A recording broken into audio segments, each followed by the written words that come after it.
Selamat pagi Bapak dan Ibu dosen. Pada kesempatan kali ini saya akan mempresentasikan tugas SPA 6 dengan proyek Laboratorium Sains.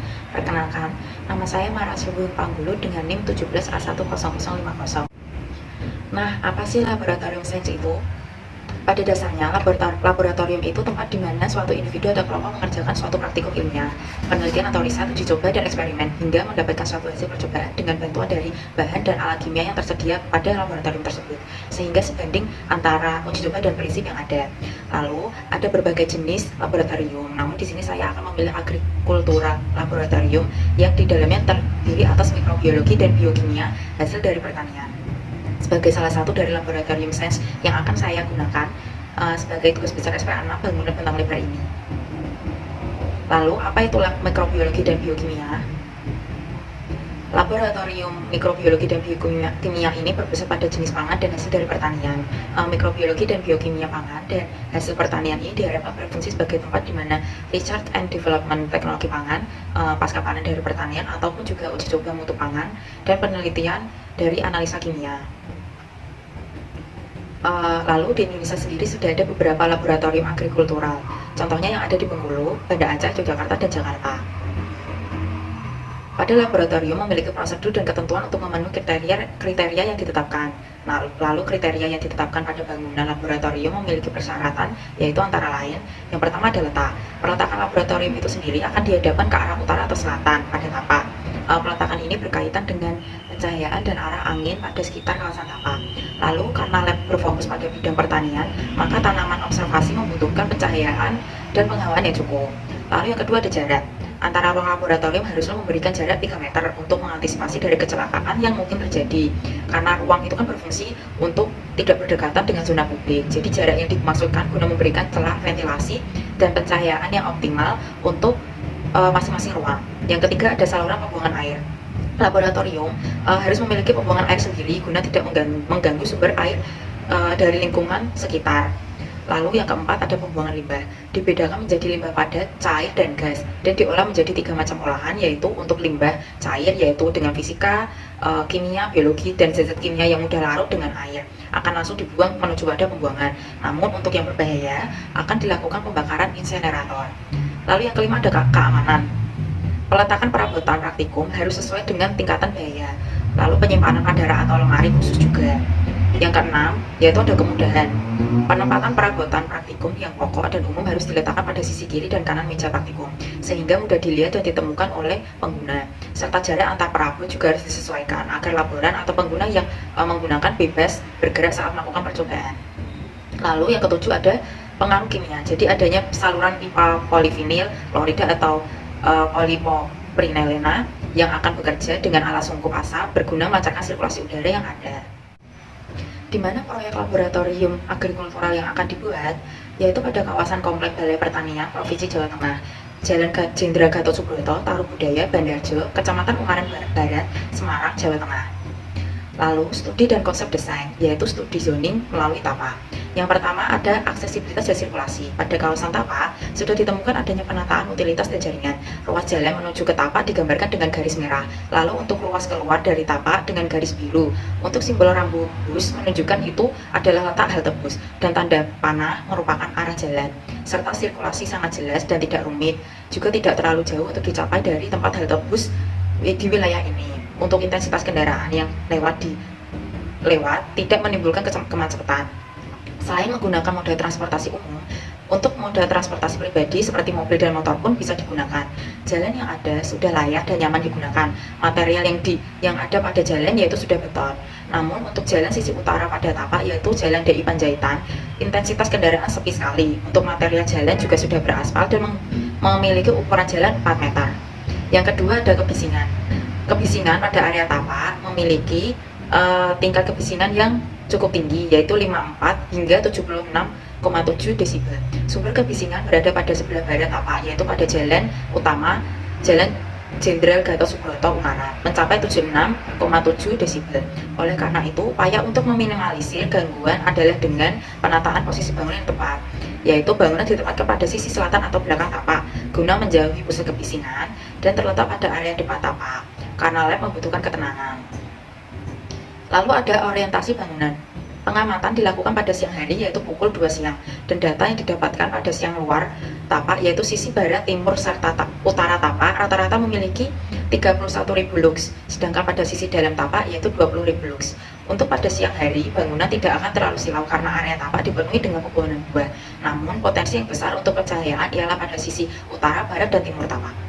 Cuaca dari data yang diperoleh saat survei, cuaca di kawasan sekitar tapak saat pagi cerah, siang berawan.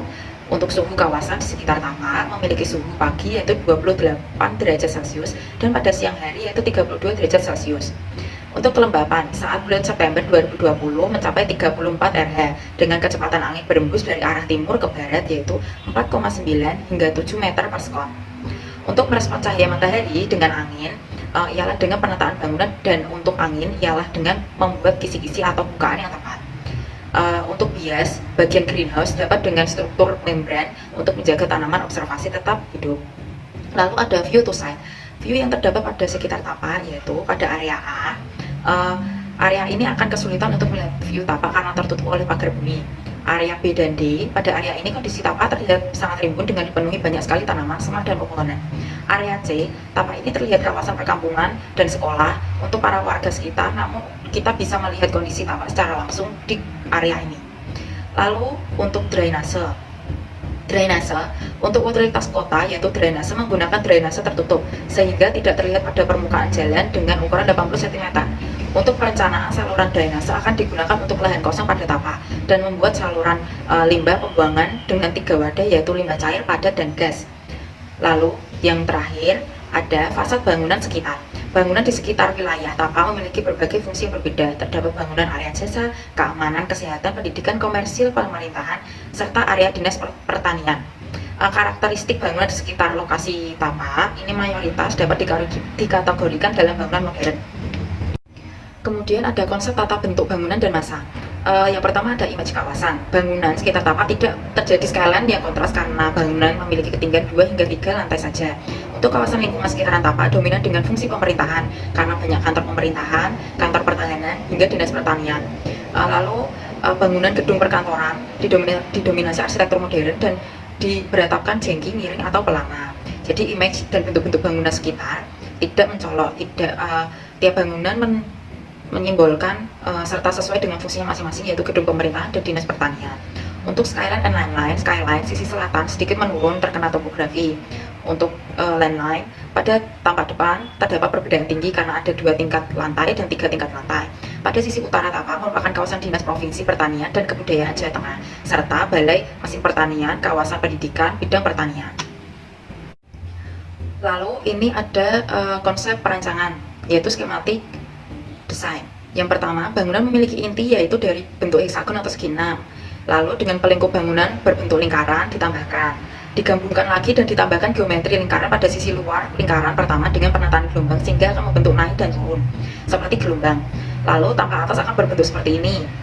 Lalu untuk struktur pada bangunan memiliki 3 struktur. Yang pertama struktur membran dengan rangka space truss, lalu space frame penutup atap dengan ACP, folded plate berbentuk naik turun menyerupai kelopak dari bunga rafflesia arnoldii. Lalu penganalogian bunga rafflesia dengan memakai konsep lingkaran sebagai pelingkup heksagon dan inti geometri disesuaikan agar nampak sederhana, mencerminkan karakter bondeless dan futuristik, meminimalkan ornamen serta warna-warna monokrom. Bentuk dan massa bangunan. Untuk sistem utilitas air bersih, bangunan bertingkat 2 lantai, maka skemanya dari PDAM didistribusikan menuju bangunan melalui meteran air, lalu menuju tandon bawah, lalu menuju ke tandon atas, bergerak menuju server kontrol. Sedangkan server kontrol menuju ke pemanas air dan tangki hidran. Untuk pemanas air diolah menuju ke seluruh lantai, sedangkan tangki hidran menuju ke seluruh lantai. Lalu ada sistem utilitas kelistrikan. Untuk utilitas kelistrikan melalui PLN yang didistribusikan ke generator set, lalu menuju second panel dan server. Dari server menuju ke bergerak menuju saklar dan switch panel. Dari switch panel menuju ke circuit breaker dan akan dibawa ke saklar atau stop kontak. Sistem penanggulangan kebakaran. Yang pertama, selain alarm, segala perangkatnya juga menggunakan portable fire extinguisher, hidran, dan selang kebakaran yang memberikan jarak setiapnya yaitu 30 meter. Yang kedua, memberikan jalur evakuasi user dalam bangunan untuk dapat menyelamatkan diri keluar dari bangunan sehingga tangga darurat dan jalur seluncur serta ada langsung keluar bangunan. Yang ketiga, menggunakan hidran box dan pilar. Yang keempat, menggunakan sensor api dan asap agar mampu merespon tanda-tanda terjadinya kebakaran serta lokasi. Setelah itu, server merespon dan mengaktifkan sprinkler serta blower. Lalu ada sistem penanggulangan gempa. Yang pertama, menggunakan rasio redaman struktur, yaitu mampu ditingkatkan dengan hidam pada kisaran 10 hingga 20%. Lalu ada perangkat teknologi peredam shock transmission unit, dipilih jenis lockup device atau LUD yang didatangkan dari negara Prancis. Lalu ada konsep mekanika fluida energi. Yang keempat atau yang terakhir, pemakaian seismik pada tiap kolom bangunan. Keseluruhan limbah pada laboratorium mikrobiologi dan biokimia pertanian memiliki 3 hasil limbah, yaitu padat, cair, dan gas yang akan diolah antara lain skemanya sebagai berikut. Untuk pengolahan limbah pada laboratorium biokimia adalah sebagai berikut. Air limbah dialirkan menuju waste dan pipa-pipa, lalu menuju ke tangki pengumpul dan dibawa ke tangki oksidator dan reduktor, dan akan berakhir di tangki pengumpul akhir, lalu disaring pada saringan pasir dan menjadi air bersih. Untuk pengolahan limbah pada laboratorium mikrobiologi skemanya seperti berikut. Dan untuk utilitas instalasi air kotor dan sampah, dari penampungan sementara akan dibawa menuju ke pengolahan limbah dan tangki air kotor. Jika pengolahan limbah dibawa kembali ke menuju tangki air bersih dan tandon air, sedangkan tangki air kotor akan dibawa menuju pada IPAL. Untuk tempat sampah pada tiap lantai akan dibawa pada insenerator dan berakhir pada TPA. Untuk instalasi AC dan lighting, skemanya instalasinya sebagai berikut. Konsep situasi dan site plan-nya, di mana pengolahan tanpa berdasarkan dengan analisis yang telah dijabarkan sebelumnya, memiliki banyak spot penting seperti kolam aktif, taman aktif, parkiran, lalu ada taman tumbuhan hortikultural, agrikultural, dan lain sebagainya. Untuk konsep denah lantai dasar memiliki ruang-ruang seperti yang pertama lobby, ATM center, sitting area, kafetaria, musola, dan area wudhu, toilet, dan macam-macam ruang laboratorium. Lalu ada greenhouse indoor dan lain sebagainya. Untuk konsep denah lantai 1 memiliki ruang-ruang seperti ruang rapat, perpustakaan, ruang keamanan, ruang manajemen, dan lain-lain. Ada tampak. Tampak ini tampak depan dan tampak belakang bangunan. Sedangkan ini tampak kanan dan kiri bangunan. Untuk konsep tampak sendiri mengambil konsep dari bentuk bangunan, yaitu bunga Rafflesia arnoldi serta gubahan bentuk yang telah dipaparkan sebelumnya. Sedangkan ini adalah potongan dari bangunan, di mana potongan AA adalah vertikal dan BB adalah horizontal. Ini merupakan renderan eksterior bangunan. Ada 4 macam renderan eksterior bangunan. Yang terakhir adalah beberapa renderan. Yang pertama, di sini ada renderan interior bangunan, yaitu perpustakaan. Lalu ada ruang manajemen dan staf dari pekerja laboratorium. Dan ini adalah renderan interior kafetaria. Dan yang terakhir ini ialah renderan interior greenhouse. Terima kasih. Sebelumnya, ini merupakan video animasi dari bangunan laboratorium agrikultural yang saya buat di Kota Ungaran. Selamat menyaksikan.